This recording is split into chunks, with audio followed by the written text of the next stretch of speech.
Okay, Bismillahirrahmanirrahim. A car is waiting at a traffic signal, and when it turns green, the car starts ahead with a constant acceleration of 2 meter per second square. At the same time, a bus traveling with a constant speed of 10 meter per second overtakes and passes the car. Number A, we have to find how far beyond the starting point will the car overtake the bus, and the second point is how fast will the car be moving. ठीक है, सो मैं यहाँ पर एक signal बना रहा हूँ आपके सब समझने के लिए.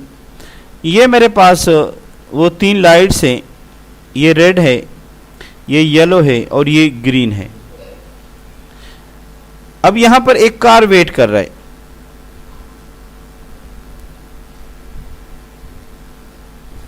जब कार वेट कर रहा है तो इनिशियल वेलोसिटी 0 हुई. एक बस है, यहां से वो आ रहे हैं. जैसे ही वो यहां पहुंचा, ये बिल्कुल यही एग्जैक्ट यही पोजीशन, एवरेज स्पीड से आ रहे 10 मीटर पर सेकंड से, 10 metre per second, 10 metre per second. जैसे ये इसके बिल्कुल बराबर आया, ये रेड से ग्रीन हुआ. अभी गाड़ी वाले ने सोच के अभी स्टार्ट करना ही है, ये तो आगे निकल गया. अब आपसे वो सवाल करना चाह रहे. अब इसमें बस के लिए है 10 मीटर पर सेकंड, कार के लिए इनिशियल वेलोसिटी है 0 metre per second. This is for car and this is for बस. डन हो गया.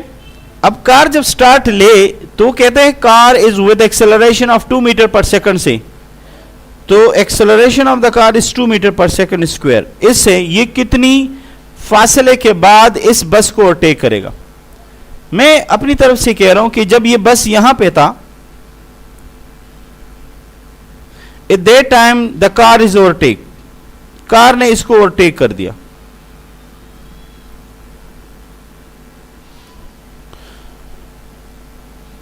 अब फर्ज करें ये जो कार है, ये कार यहां पे ओवरटेक कर रहा है. एक सिंपल सी बात है,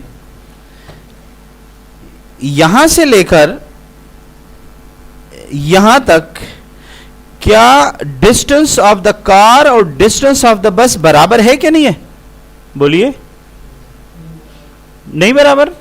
बराबर है तभी तो ओवरटेक किया.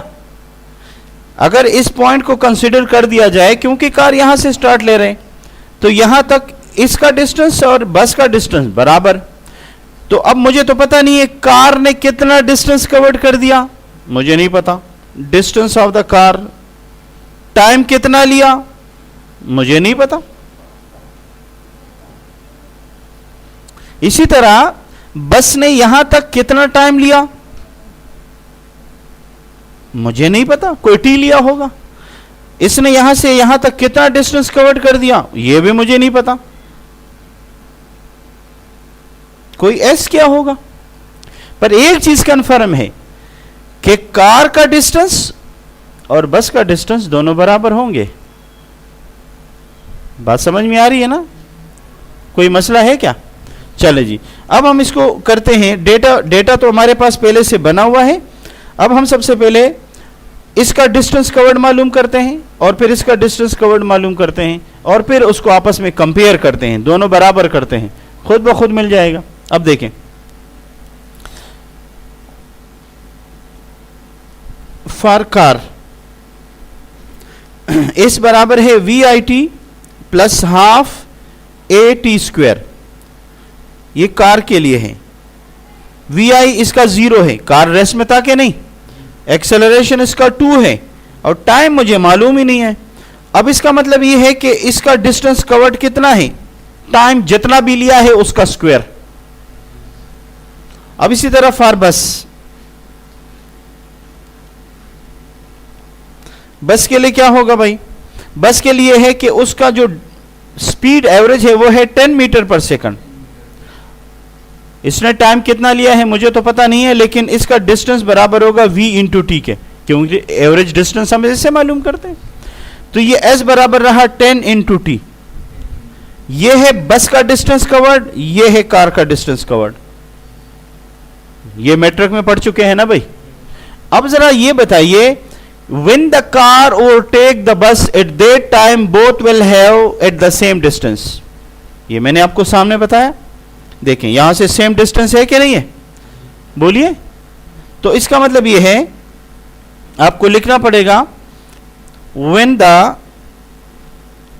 car overtake the bus they must be at the same distance. बोलिए सही बोलो. तो जब सेम डिस्टेंस है तो इसका मतलब है कि s of the car must be equal to s of the bus. तो ये रहा t स्क्वेयर बराबर है कितना रहा 10t. तवज्जो के साथ देखें, इसको यहां लाइए इक्वल्स टू 0, t कॉमन ले लें, t माइनस 10 इक्वल्स टू 0. अब देखें दो कंडीशन हो सकते हैं. पहला कंडीशन यह है कि या तो t 0 होगा या t माइनस 10 0 होगा. दोनों एक वक्त पर 0 मुमकिन नहीं है. बात समझ में आ रही है.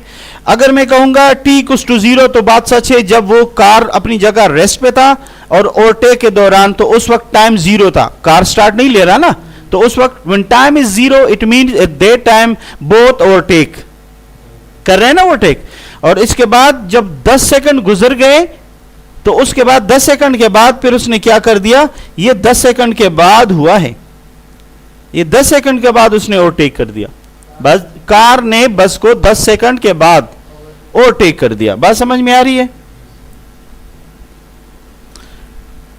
ठीक हो गया. इसका मतलब है 10 सेकंड के बाद इस कार ने बस को ओवरटेक करना है. अब सवाल ये नहीं है, सवाल ये है कि उस वक्त कार ने कितना डिस्टेंस कवर्ड किया. तो उसके लिए तो आसान हो गया. अगर मैं इसके अंदर 10 लगाऊंगा तो कार का डिस्टेंस मिल जाएगा, और अगर बस के इक्वेशन में लगाऊंगा t की जगह तो बस का मिल जाएगा. बात समझ में आ रही है, ओके. अब जरा देखिए distance covered by the car. S of the car formula क्या है, टी स्क्वेयर 10 की पावर 2 100 मीटर. और अगर आप उसका लगाएंगे, ये हमें नहीं चाहिए लेकिन मैं वैसे लगा रहा हूं, एस ऑफ द बस वो कितना है 10 इंटू टी, 10 इंटू टी. बताएं वही है कि नहीं है, दोनों बराबर है तभी तो ओवरटेक होंगे.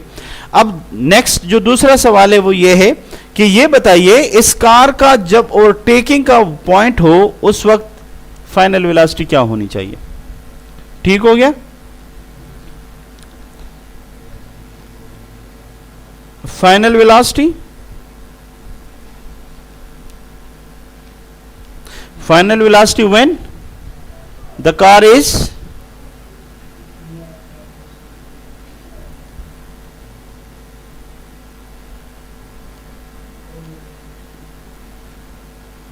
कोई प्रॉब्लम तो नहीं है. मतलब मैं थोड़ा डिटेल से करवा रहा हूं, इतना करना नहीं चाहिए लेकिन इस जाहिद की वजह से करा रहा हूं. जाहिद मैंने कहा ऐसे नहीं फिर भाग जाए. अच्छा देखो इक्वेशन है V F equals to V I plus A T. अब चूंकि इनिशियल तो है नहीं, क्यों 0, वो रेस्ट पे था. A is 2 and time is 10 20 metre per second. Am I right or not?